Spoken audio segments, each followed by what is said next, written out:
I'm Jennifer Shuba, and I study demographic data. Let's answer your questions from the internet. This is Population Support. At Verillion4, how many people have ever lived on this earth? So there have been about 108 billion people, as an estimate, who have ever taken a breath on planet Earth. If you went back to, say, year one, there would be about 55 billion people who had ever taken a breath. And there are 8 billion people who live on planet Earth, 7% of the 108 billion who have ever taken a breath. Here's a question from Quora. Is the majority of the world's population children or adults? Well, the majority of the world's population is adults. 70% of us are over the age of 18. Even in Africa, which is the youngest region in the world, 54% of the population is adults. Countries have seen a steady increase in their life expectancy over time. World population is growing older, and that's because the number of children per woman has gone down. One way to think about it is the average woman about 50 years ago would have had 4 children in her lifetime, but the average woman globally today has only 2. So if we think about lining everyone in the planet up from the youngest person to the oldest person, like where would the center of gravity be?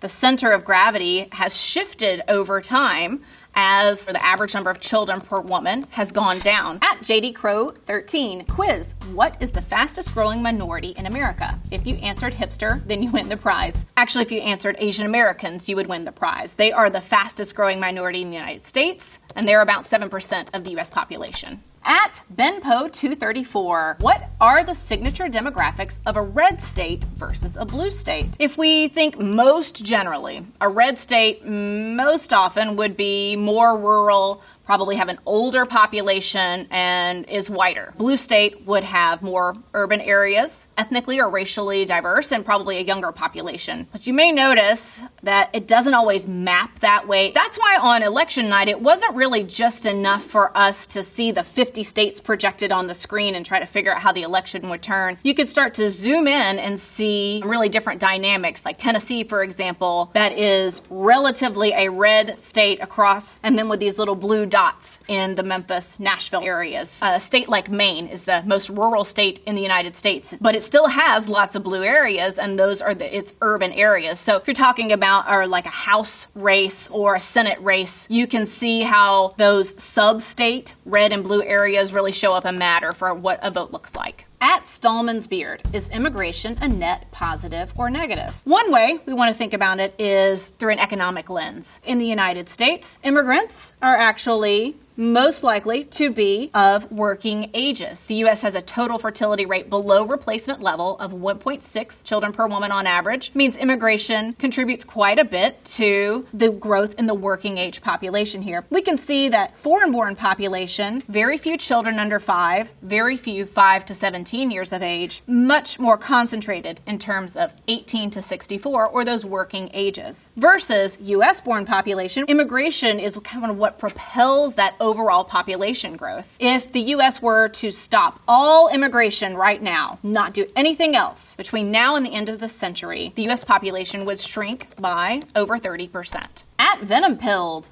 wants to know, why do fertility rates matter? Well, they matter a lot because they impact its age structure, for example, and of course its size. We can actually see this if we look at snapshots in time of a handful of countries in the world today. Females on this side and males on this side, from age 0 all the way up to over 100. So if we're looking at Ethiopia here, we can see this classic pyramid shape means that it's a population where women have on average more than 2 children. So the population is a lot more bottom heavy, which means that there are a lot more younger people in the country there. If you had one that's fertility rate of 4 children per woman on average, each generation's twice the size of the one before it. Versus if we look at a country like Turkey, you can see that that center of gravity in terms of ages is in the middle more. And that's because they've had close to replacement level fertility rates for a while, average number of children of 1.9 per woman. So we see that that population is growing older. The bulk of the people would be here of these working ages. And then we get to Japan. It's not really a population pyramid anymore. It's more of a tree. There are lots of older people in this society. Some of that is longevity. And so you can see this narrowing here at the bottom. And that just shows you that women of reproductive ages, they're having under replacement level fertility rates. So why do those fertility rates matter? If you're in Ethiopia and you're a policymaker, probably one of your bigger concerns is how to build enough schools year after year for all of these young people aging into kindergarten. And then how to have enough jobs for those who are aging into the workforce. If you're in Turkey, you're thinking about the working age population, certainly, and their jobs there. But you also need to be thinking about how in just a few years, these folks will be moving into retirement ages, and how do you plan for that? And if you're in Japan, you're thinking about how schools are closing year after year. You have a much smaller workforce needing to support a growing population of older people. So age structures, which are affected by fertility rates, really matter for even setting the agenda at the national level. At Tommy Boyo is the real issue that we have too many humans on the planet.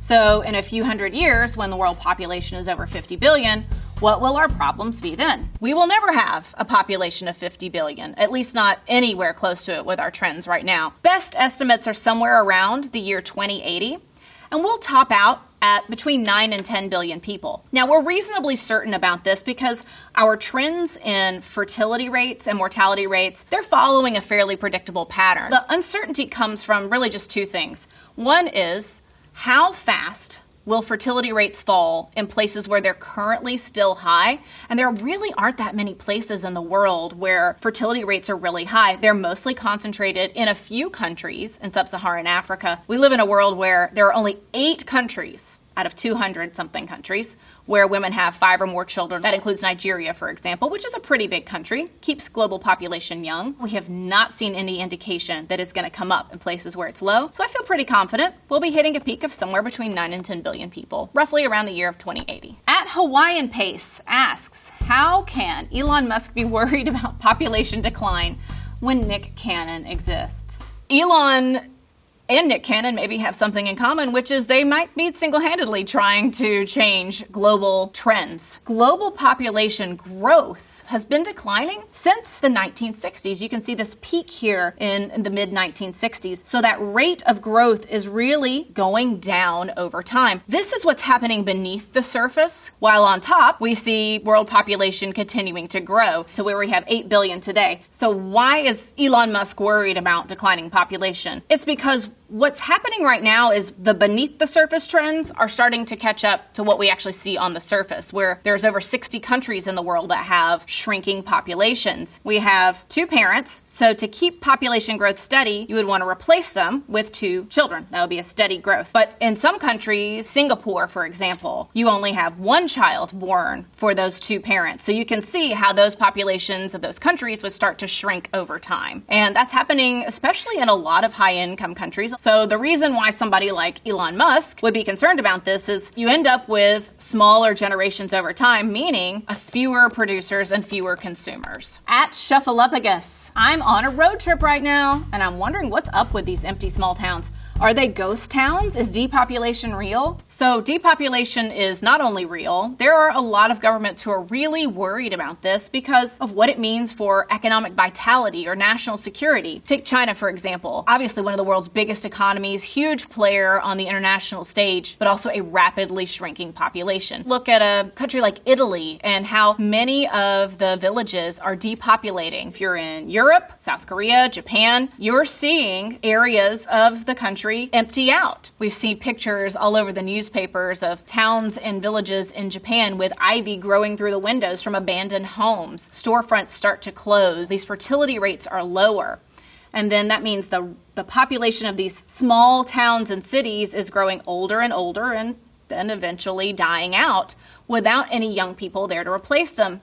And you don't necessarily see people moving from bigger cities all the way out to very small towns and very rural areas because there's no job opportunities there.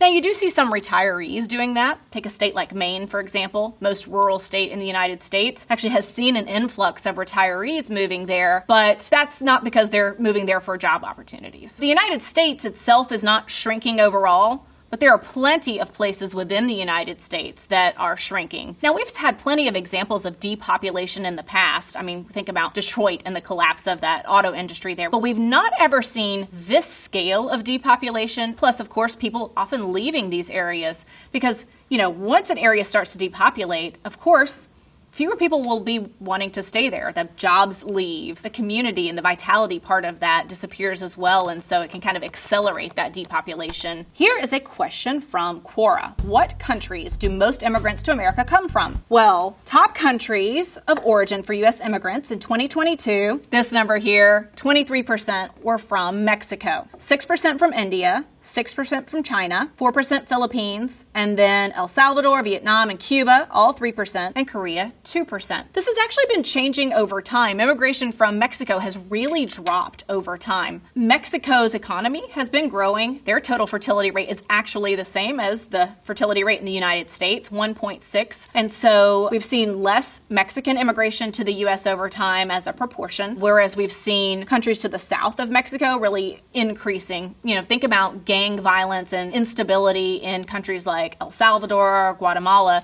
That's really been a driver of some of that northward migration. So those are the top countries of origin. But if we look broader at the regions, we see that Latin America is 50% of immigrants to the United States in 2022, but Asia was 31% of migrants to the U.S. in that year. Smaller percentages for Europe, 10%, Africa, 6%, Canada, and Oceania. At Maureen Joe, why are people leaving California for Texas and Arizona? If we look at the way that the U.S. population has changed between the 2010 census and the 2020 census, you still saw lots of growth in the population in places in California. And this pink here really shows you places where you started to lose population. So a lot of the U.S. Northeast started to see some emptying out. But we saw during the pandemic that people were moving to take advantage of states without income taxes. Nashville really started to boom. Tennessee is a state without an income tax. Florida, similarly, a state without an income tax. A lot of people started to move there. Jobs would move there as well. After the pandemic, we've really continued to see growth in the U.S. Southeast. Between the middle of 2022 and the middle of 2023, you saw the U.S. Southeast grow by about 1.1%, whereas the Northeast actually shrank, while there were other regions in the U.S. that either barely grew or even shrank. Craig's brother Brian wants to know, I've been to the most densely populated city in the world. Have you? Do you know what city that is? I do know. It's Manila in the Philippines with approximately 46,000 people per square kilometer, and I haven't been there yet. Doom Bro Max asks, what made the world population increase so drastically after 1900? We had great improvements in public health, sanitation, nutrition, antibiotics, and that allowed those people who were born to live into their reproductive ages. So this chart really lays it out for us. If we go way back in time, 200,000 years ago, there's very little global growth. Even as we go through time, 2000 BCE, for example, or year one, the global population, the number of people here at any one point in time, is really growing slowly. And that's because our birth rates and our death rates, those really matched each other. But we start to see a major shift. Our first 1 billion people happening here around the year 1800. And then we hit our second billion a lot faster. 3, 4, 5, 6, 7, and now up to 8 billion people. And so a lot of those increases are really happening because we're living longer. Dystopian Paradise wants to know, in terms of age, what state has the oldest population? The oldest state is Maine, which has 23% of the population above age 65. Classic Man wants to know, which state has the youngest population? That state would be Utah, which has 27% of the population under the age of 18. You may notice that Utah is home to a pretty sizable Mormon population, which tends to have higher births than other populations in the United States. At Justin L. Ungs, what's the biggest difference between millennials and Gen Z? The biggest difference is that globally, Gen Z, or those people who were born from 1997 to 2012, are larger than millennials who were born between 1981 and 1996. But in the United States, millennials are larger than Gen Z. Gen Z, though, is much more racially diverse. So the percentage of Gen Z who are multiracial is about 4% in the United States, whereas it's only 2% among millennials in the U.S. The share of people who are Hispanic is actually about 4% higher among Gen Z in the U.S. than it is among millennials in the U.S. At JMP Freedom, WTF is the sandwich generation. Sandwich generation might sound delicious, but it's pretty terrible. It's those who are sandwiched between caring for younger children and caring for older parents. People are having children later in life. There's a trend towards that in the United States, in Japan, South Korea, Germany. And so you could end up with a situation where a woman is taking care of her 1 or 2 children at the same time that she's caring for her aging parents who may live with her or who need her to come by and help with medical appointments or grocery shopping. Some people will call this the panini generation, actually, because these women are being squeezed in the middle. From Reddit, what would happen if all illegal immigrants were deported? Well, in the United States, we've got a stock of around 12 million people. In the U.S., lots of things would probably happen. There are certain industries in the United States that actually are really heavily dependent on that kind of labor. So the agricultural industry, for example. So you could expect having a harder time getting people to fill those jobs, and then prices for food would rise. The construction industry is much more heavily dependent on that labor, and so we expect it to take longer to get houses built, and prices would rise for that as well. In the United States, there are over 16 million people who live in a household with at least one undocumented person. Over 7% of all kids in the United States have at least one undocumented parent. So we would see families being ripped apart through these deportations. Eric Kroll wants to know, how do factors like income, race, geographic location, etc. affect life expectancy? They affect it a lot. Let's look at income first. So we have here a map of the U.S. with the counties drawn out. We can see here that some of the poorest counties in the United States, like McDowell County, West Virginia, with a median income of under $29,000 a year, it has a life expectancy well below the U.S. national average. The same is true for Buffalo County, South Dakota, with a median income of just over $30,000 a year. East Carroll Parish, Louisiana, also one of our poorest counties, and Issaquah County, Mississippi, life expectancy of under 75 years and median household income of only over $17,000 a year. It's not just powerful geography on the U.S. scale, it's also powerful at the global scale. So here's a couple of different ways to slice it. Let's stay over here with this yellow color for now. Global life expectancy in 2024. High-income countries, life expectancy is 81 years. Middle income, 73 years, but low income countries, life expectancy is only 65 years. Most people know this, but of course, sex matters. Females tend to live longer than males, 76 years on average globally versus 71 years for their male counterparts. Mostly demographers will nail down that men tend to be in riskier jobs. When you get to the very oldest ages, they're very heavily female, with women outliving men. So that's something that countries either are or should be talking about when it comes to health care, Social Security. These things all go together. They all affect the life expectancy of an individual. And of course, we aggregate that and they affect the life expectancy of a country as well. At Childish Hamblino wants to know, what country has the lowest life expectancy? I can't take another 62 years of this pish. Okay, well, lowest life expectancy at birth for males is in Chad, and that's at 53 years. Lowest life expectancy at birth for females is in Nigeria, and that is 55 years.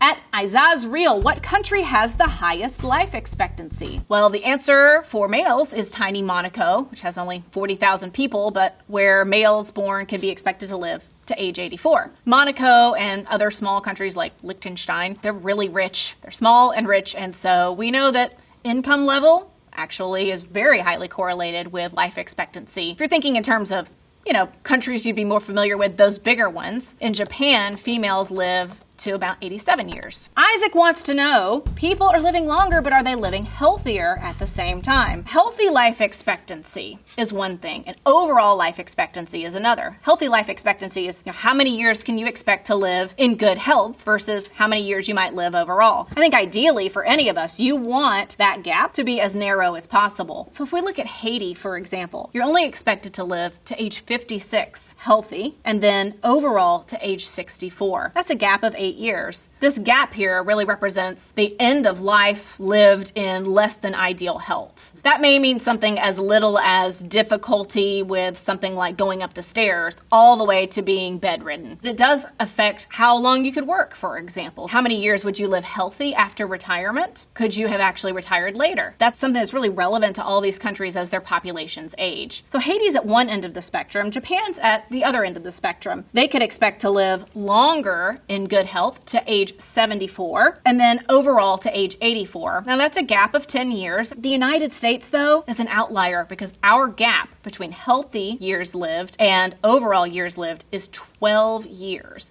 So that means the average American lives the end of their life many more years less than ideal health than somebody in, say, even Bangladesh, where it's only 10 years, or in Canada, where it's 11. So when I think about how well will the U.S. fare as its population ages, I really worry because it is very expensive to be sick in the United States of America. There's some real dings to the economy in our future if we have this kind of gap, 12 years between our healthy life expectancy and our overall life expectancy. New guy, username 1. What's the most populous country on Earth? Well, the most populous country on Earth is India, and the second most populous is China. Both of them have about 1.4 billion people. Far below that comes the United States, followed by Indonesia and Pakistan. If we count up the most populous countries, those 5, plus if we add in Nigeria and Brazil, together, those would make up a little over half of the world's population. At Arroyo Leota. So how did China's one-child policy work out? So the one-child policy from 1979 was a law the Chinese government put in place saying that mostly everyone could only have one child. Naturally, in a population, there are about 105 boys born for every 100 girls. That's just the way that it happens. So that's represented by this orange line here. And because there are really strong norms of male preference, of son preference in China, most of these families wanted to have a boy. And that's why when you have restriction to just one child and your first child is a girl, we see that those that did have a second or third child, maybe those who were part of ethnic minority populations that were exempt from this one-child policy, those second and third children had far more skewed sex ratios at birth, and that is because of sex-selective abortion. Now, when I was born, which was more that way, there were no ultrasound technology. Like, my parents would not have known if I was a boy or a girl before I came out. These folks here, they could see in utero whether or not this child would be a boy or a girl. And many of them, as we see, took measures to make sure that they would have a boy. So when we're looking at a sex ratio at birth for the third baby born, somewhere here around just a little bit before the year 2000, there were nearly 160 males born for every 100 females born. A tremendously skewed sex ratio at birth, a lot different from the natural sex ratio of 105 males born for every 100 females. If these were people who were born just before the year 2000, they are now entering their late 20s. And that means that there are millions more males than there are females of these different ages. So China is already a country with well below replacement fertility rates and a rapidly shrinking population. It certainly does not help the population grow any faster that there are millions of missing females of reproductive ages that would have been born without the one-child policy.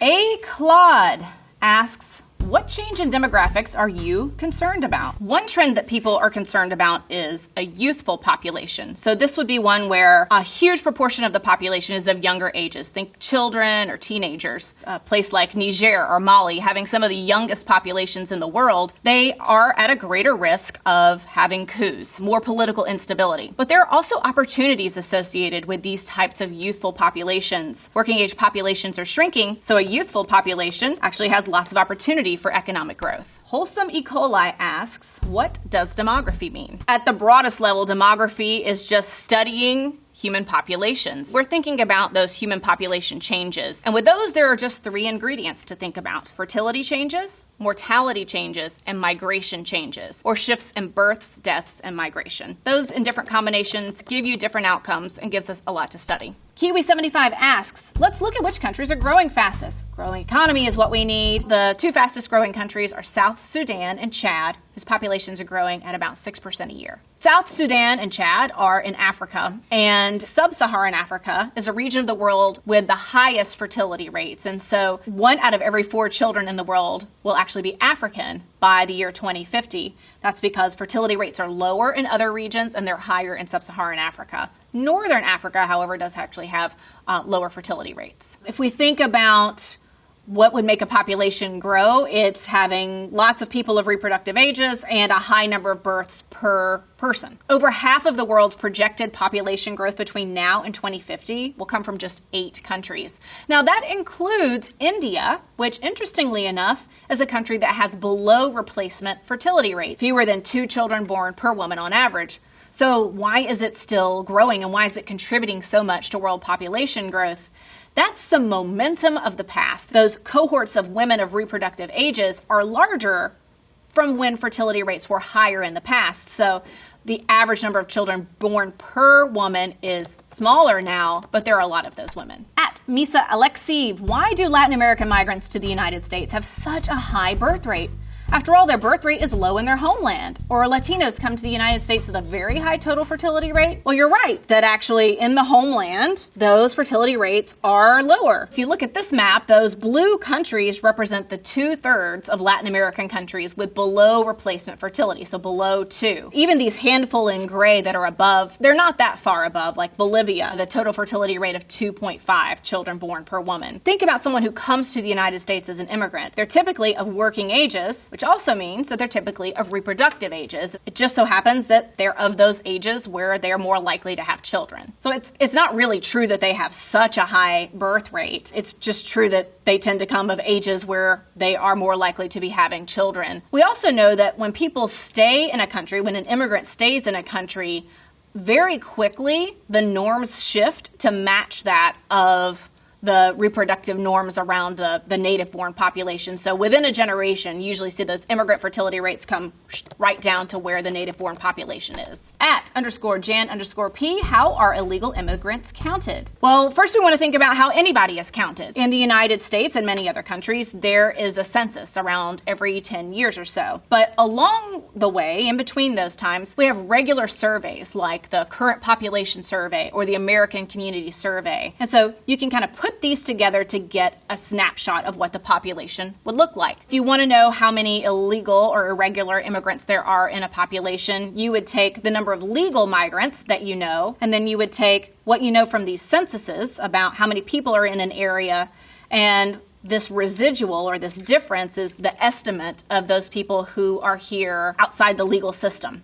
And it is an estimate. Some people don't answer. Sometimes you can think about somebody who is in the country illegally, lives in a household with people who are there legally. And so the head of household might fill out the census and say how many people are living there, but it doesn't quite track with how many people are in the area that you know through legal immigration means. And so you can kind of look at those leftover numbers to estimate that. We always take these with a grain of salt, but demographers do use all their context clues and use all the data to try to estimate that. At Weekly Humorist, a new study says that in the future, most of the world will live in megacities, and their office will be in any of the window stools at Starbucks that can reach an outlet. Well, this is certainly what sci-fi would tell us about megacities, which is amalgamations of population in areas of 10 million or more. I don't necessarily think it's the case, but it will depend on where you are in the world. I mean, there's countries like Bangladesh, for example, they just frankly don't have any extra space. So we do see really densely populated areas. There are people who are leaving rural areas for urban areas to seek better economic opportunity. Year 1800, for example, only about 3% of the world's population lived in urban areas. Now, we have over 58% of the world's population living in urban areas. So generally, there is a trend towards moving in that direction. We also see the opposite. We had seen during the pandemic some people leaving those urban cores for smaller cities or suburban areas. TBD on how that shakes out in the future. At Rod T3, how do mortality rates in the U.S. compare to other countries? So with that, you're asking about the number of people dying per 1,000. So if you're Japan, you would have a higher mortality rate because you have a lot of older people than maybe a country that actually has a less healthy population. I bet what you really want to know about is life expectancy, especially life expectancy at birth. How many years would a person born today be expected to live? And in the United States, life expectancy at birth is about 78 years old. Even Canada, our neighbor to the north, has a life expectancy at birth of 82 years. So U.S. life expectancy has not really been keeping pace with increases the way that we would expect it to. And that's because health in the U.S. is frankly really bad. And in terms of access to health care,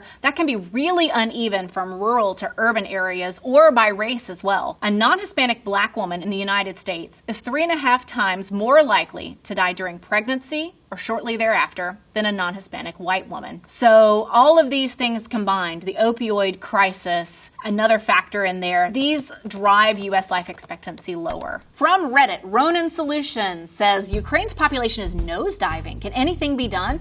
How can Ukraine build a future in the face of ominous population statistics? That's a great question. About 10 million people have left since the war started, and this is a country that already had a history of emigration or e-migration, people leaving for opportunities in Western Europe, for example, for work. It's also a country that already had well below replacement fertility rates. So with fewer births and lots of people leaving, they are having a serious situation with a population that is shrinking. And there's not really much that can be done about it. We know from countries around the world, everywhere from Germany to Canada to Japan, that governments can play very little role in raising fertility rates through things like tax incentives or paying for different credits for having children. So not much can be done on that. When the war ends and the country begins to rebuild, hopefully that will open up lots of economic opportunity, and the peace there will attract some people to come back. Some of those 10 million people may come back and start to build lives there. So those are all the questions for today. I hope you have seen that demography is a really powerful lens with which to view this complex world of 8 billion people. Thanks for watching Population Support.